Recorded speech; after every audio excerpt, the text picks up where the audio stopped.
ভিক্ষুক রাস্তা দিয়া যায় আর জমিদারের পুত্রবধূও যায়।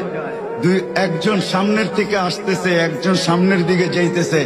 দুইজনের ক্রসিং এর সময় ভিক্ষুকের গায়ের কাদা জমিদারের পুত্রবধূর গায়ে লেগে গেছে। সে দুনিয়া আন্ধার করে ফেলছে, স্বামীকে ডাইকা নিয়ে আসছে, বলছে ভিক্ষুক আমার কাপড় নষ্ট করে দিছে। সে শুধু ভিক্ষুক ছিল না, বৃদ্ধ ছিল। বৃদ্ধ ছিল না শুধু, জীর্ণ ছিল, শীর্ণ ছিল।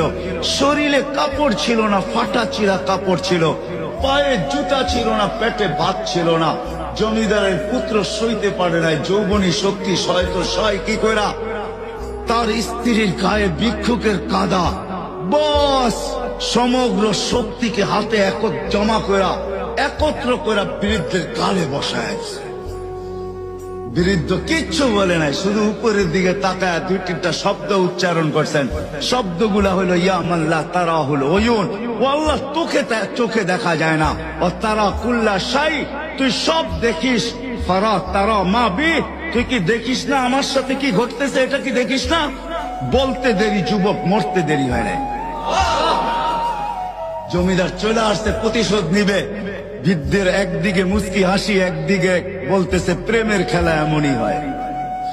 জিজ্ঞাসা করছে কিসের প্রেমের খেলা রে? বলছে ওর প্রেমিকার গায়ে আমার কাদা লাগছে, পায়ের কাদা লাগছে, ও সইতে পারে নাই। যৌবনী শক্তি দিয়ে আমার বৃদ্ধ গালে বসায় দিছে। আমাকেও একজন ভালোবাসে, সেও সইতে পারে না। সেও সইতে পারে না, ও তো থাপ্পড় দিয়া খান তো সে জান নিয়ে নিছে, জান।